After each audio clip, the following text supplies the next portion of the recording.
Cuando te enfermes de coronavirus, es muy probable que tengas fiebre y que no sea gripe común. Vas a respirar despacio como si te hubieran puesto una esponja en tu nariz. Cuando trates de llenar los pulmones al inhalar, vas a sentir que te falta el aire y eso te asustará. Vas a toser mucho, tanto que te vas a cansar, hasta casi desmayarte.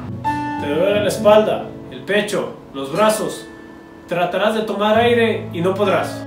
Entonces, te pondrán oxígeno, el cual te va a quemar la entrada de la nariz y dolerá aún más.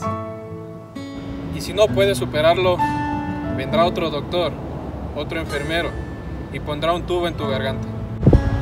Te conectarán a un respirador artificial. No podrás comer, no podrás hablar. Es molesto. Estarás en una habitación cerrada, sin ver a tus padres e hijos que tanto amas. Porque los vas a enfermar de lo mismo que te está matando a ti. Te vas a sentir tan solo, recordando a los que más amas, que empezarás a llorar y tendrás tanto miedo de morir. Ahí es cuando vas a entender el por qué te decimos quédate en casa.